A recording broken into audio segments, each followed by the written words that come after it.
You're listening to Civic Media. You can tune into any of our live shows on any radio station across the state with the Civic Media app. Find us in your phone's app store and listen anytime, anywhere. This is your WGBW Daily News Roundup for the Talk of Green Bay, 97.9 FM and 1590 AM. For 97.9 WGBW News, I'm Lisa Hale. It was a cyber attack that caused Cellcom customers' voice and text services to be out for almost a week. On Tuesday afternoon, Cellcom CEO Bridget Riordan took to YouTube, social media, and their website to provide an update on the outage. We were prepared for this, we're prepared for these incidents, and we are rolling our protocol through this. Riordan said no personal data was exposed in the attack. She gave no timeline for full restoration of service. The outage began last Wednesday night. Text service and Cellcom to Cellcom voice service has been restored. A former tennis coach in the greater Green Bay area was sentenced to 15 years in prison for taking upskirting videos of minors he was coaching. 41-year-old Joshua Denault pleaded no contest to 4 counts of child sexual exploitation filming and 2 counts of child enticement. 12 other counts were dismissed as part of a plea deal. When he's released from prison, he'll have to register as a sex offender and spend another 20 years on extended supervision. The criminal case against a Gibraltar High School student who brought a firearm to school has been halted after officials determined that he is not mentally competent to stand trial. 18-year-old Aiden Rice was charged with 1 count of possession of a firearm on school grounds for a March 2024 incident. The criminal complaint said Rice was scared of a former student and felt he needed protection. Rice will be released from custody, but will have to appear in court every 6 months for a competency reevaluation. It's fake. That's the message U.S. Senator Ron Johnson delivered to delegates at the weekend state Republican Party convention in Rothschild regarding the House deficit reduction bill.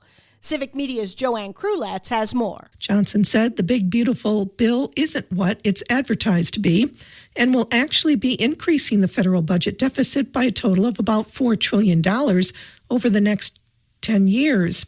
Johnson told delegates he's digging his heels in even as other Senate Republicans oppose the House bill due to its cuts to Medicaid, arguing that will harm working Americans. The United States Congress is considering a bill that includes many initiatives from the Trump administration, including cuts to Medicare and tax cuts. Also included in that bill is a provision added by Republicans that would ban states from attempting to regulate AI for 10 years. More than 100 organizations have signed a letter to Congress saying not allowing states to implement and enforce their own laws on AI could harm industries. President Donald Trump has already rolled back some of the AI rules put in place by former President Joe Biden. Meanwhile, the Wisconsin State Senate recently approved a measure that would make sharing AI-generated deepfake images a felony. That bill would be moot if Congress's bill becomes law. The next Wisconsin Supreme Court election is about a year away, but candidates are starting to announce their intentions to run. Conservative Justice Rebecca Bradley's term is up next year, and she's already announced that she will run for re-election. Chris Taylor announced a challenge yesterday. Taylor was a lawmaker representing the Madison area and then a Dane County judge. Currently, she's a judge with the Wisconsin Court of Appeals. The Supreme Court race this year was the most expensive in American history, with Justice Susan Crawford winning with a 10-point lead over Brad Schimmel. The election next spring will not determine the ideological majority of the bench. If Bradley wins and keeps her seat, that would preserve the court's 4-3 liberal majority. If a more liberal candidate wins, the majority would grow to 5-2. Testing milk for the H5N1 virus or bird flu could get underway on farms across the state by later this week. Terry Barr has more. These tests are now required by the U.S. Department of Agriculture. Roughly, you're looking at about 1,250 samples a week once we get rolling. So there will be a ramp up so that we have time to just make sure that we're getting samples in. There's no issues with the process. Adam Brock is with the state ag department and says these tests are important to keep the milk supply safe. If the virus is found during testing, pasteurization will kill it and the milk can still be used commercially. Wisconsin's 78th Alice in Dairyland has been chosen. Sarah Hagenow of Poignette will spend the year educating the public about the importance of agriculture in Wisconsin. Hagenow is a senior at the University of Minnesota and will graduate with a degree in agricultural and food business management and a minor in international agriculture. Her sister Ashley was the 76th Alice in Dairyland, which Sarah says makes the position even more special. It's just so meaningful to me to be able to be a part of not only the Alice legacy, but to be able to join a new sisterhood with my sister. It's just so cool. So I'm just excited to showcase how my skills and capabilities will help the Alice program and also showcase a little bit of that Hagenow flair. Hagenow's year as Alice in Dairyland starts July 7th. It's the one-year anniversary for an Amtrak line that crosses Wisconsin. Civic Media's Jimmy Kuska has more. It's been 1 year since the Amtrak Borealis train began service. The daily line launched on May 21st of last year. Its service takes it between the Twin Cities and Chicago. Initial estimates for the line before it was open were for about 155,000 passengers per year. But in its first year, the Borealis line has served over 212,000 riders through last month. In addition to its starting and endpoints in the Twin Cities and Chicago, the line also has stops in Wisconsin cities such as Milwaukee, Wisconsin Dells, and La Crosse. I'm Lisa Hale, 97.9 WGBW News. For news anytime, log on to WGBW.FM.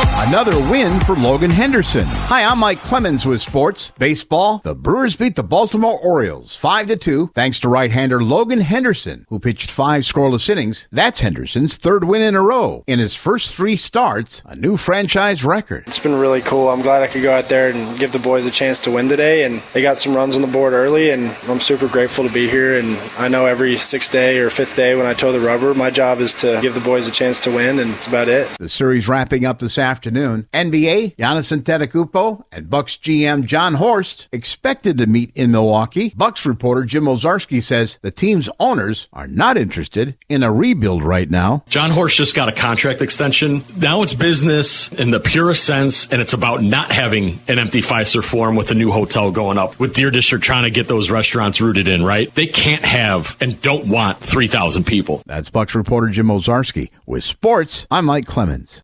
On your entertainment beat, I'm Pete Schwaba. In projects related to Jeremy Allen White news, the 4th season of The Bear just got its season 4 release date, and 10 new episodes will drop this summer. The show's won a combined 10 Emmy Awards in its first 2 seasons. Although the 3rd season was not as critically acclaimed as the first 2, it is expected to bring multiple nominations. The new season will drop June 25th on FX and also air on Hulu and Disney+. There is also news regarding Jeremy Allen's new film, Deliver Me From Nowhere. In the film, White plays Bruce Springsteen, set during a time during the Boss's career when he took a break from the E Street Band and made his critically acclaimed album Nebraska. In addition to White as Bruce Springsteen, the film stars Jeremy Strong as Springsteen's manager John Landau and Stephen Graham as Springsteen's father. The film is based on Warren Zane's book of the same title. Deliver Me From Nowhere will hit theaters October 24th of this year. If you're looking for a movie to watch, here's a Pete pick. As I might have mentioned, Mission Impossible: The Final Reckoning opens this weekend, so I thought I would give Dead Reckoning a rewatch, sort of a cinema stretch out before the big release. It's as good as I remembered it from 2 years ago. Cruise does battle with an AI-formed weapon called the Entity that can take on different forms. Esai Morales, Rebecca Ferguson, Haley Atwell, Simon Pegg, and Ving Rhames round out a great cast. Definitely worth a look before you head to the theater for The Final Reckoning. Singer Jessica Simpson ended her 15-year TV hiatus by performing, if not necessarily singing, on American Idol. The reviews were mostly negative, especially on social media, where everyone's a critic. Simpson belted out Nancy Sinatra's These Boots Are Made for Walkin' with Josh King on the season 23 finale Sunday night and sang her new song, Blame Me, and they did. Simpson's performance was uninspired and looked unrehearsed, but at least she tried way too hard. When you've got a 38-year-old franchise, even the main character's kids would be too old for this.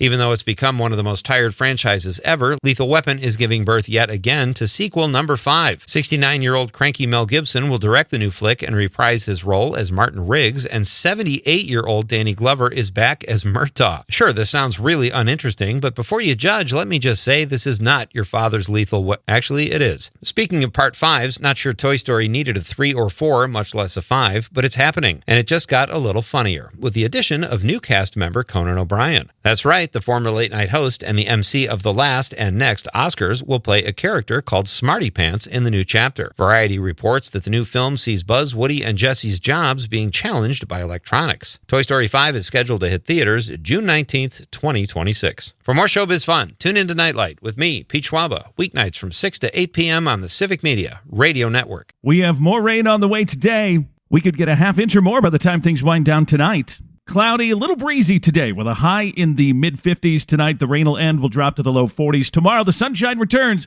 with a high in the low 60s. I'm meteorologist Sean Cable. Outside now, it's 46.